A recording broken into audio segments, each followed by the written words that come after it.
Hi, I'm Hannah, and today we are talking about Ambre 114 by Histoires de Parfum. I got the idea to talk about this perfume after I got a comment on my video about Towers L'air du Desert Marocain, asking me to kind of compare how it might be similar or different to Ambre 114.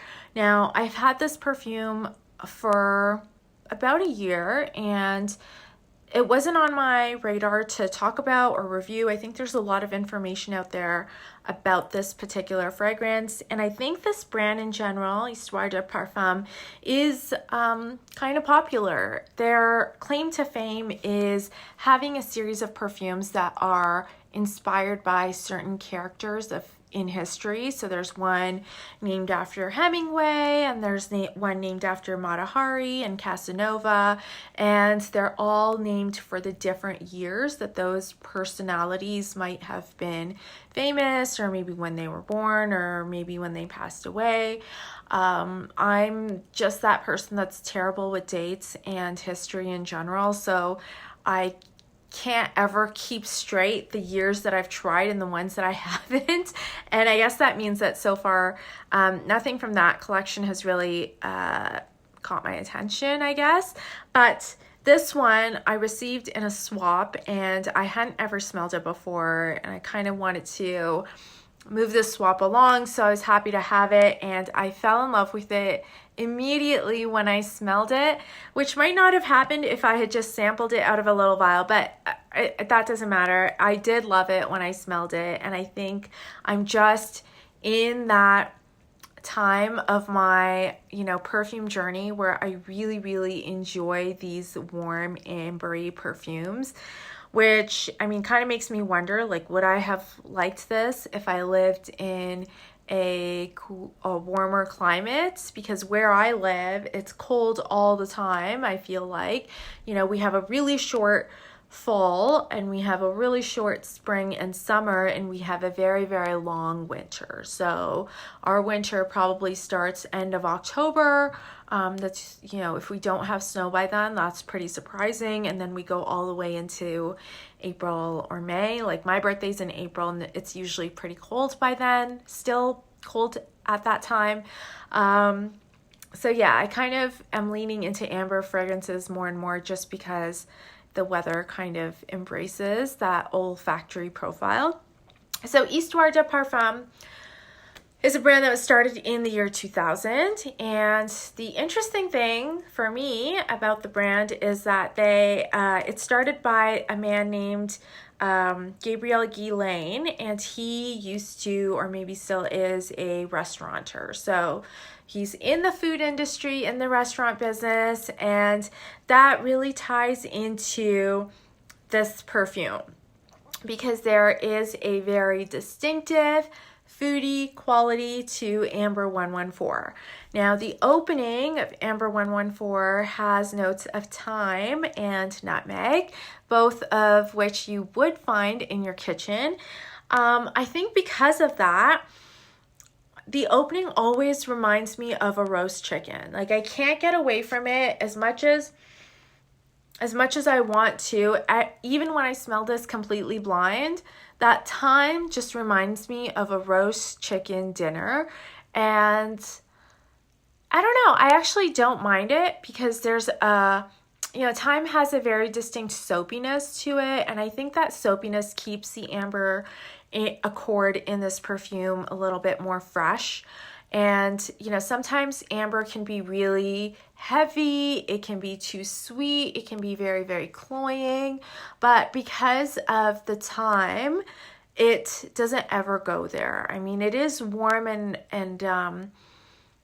it is warm, it's still an amber, but that thyme kind of elevates it, and yeah, it gives it a little bit of freshness that I think amber needs. You need that juxtaposition of playing those heavy notes off of something that's a little bit lighter.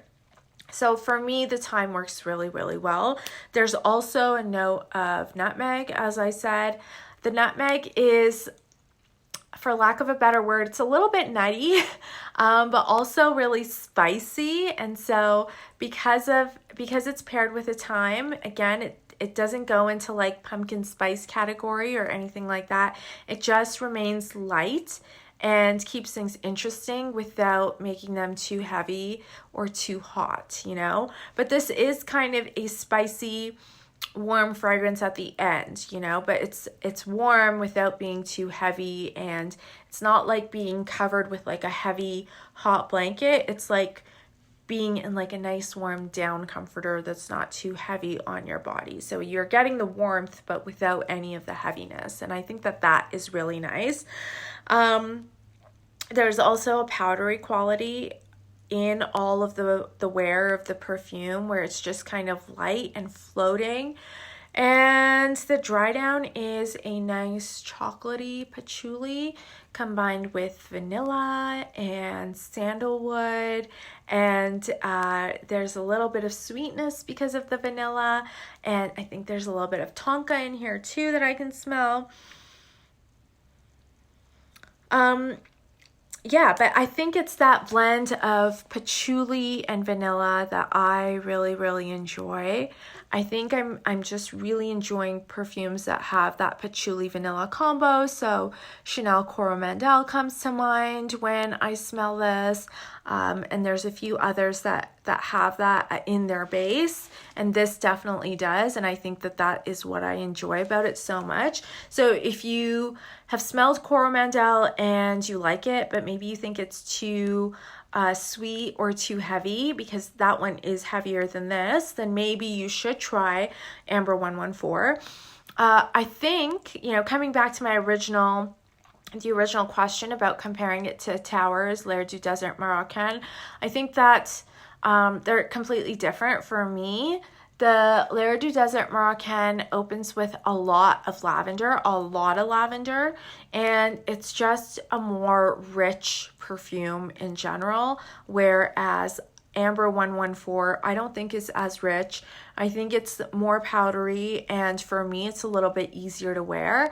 I mentioned in my Lair du Desert Moroccan video that I actually found that perfume to be a little bit polarizing and a little bit difficult to wear. It wasn't something that I could, like, it wasn't a dumb reach for me.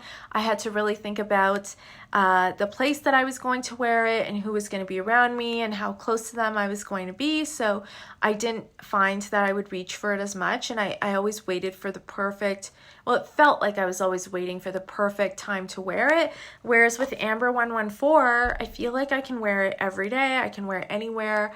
I have a lot of friends who enjoy smelling it, so I like that about it. So personally, I like Ambre 114 a lot better. The Tower perfume is also a lot drier, and it's supposed to be drier because it's meant to mimic the air in the desert, and this doesn't have that intensely dry quality about it, so I enjoy that as well.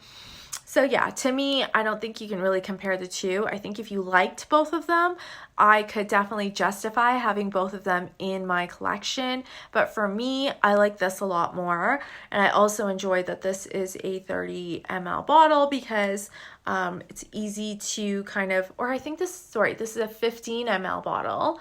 So this is their travel size. And then if I find that I ever finish it or I enjoy it that much, then I would definitely upgrade to a larger size. But that being said, I could see how it might be a little bit similar to Coromandel just because of that dry down.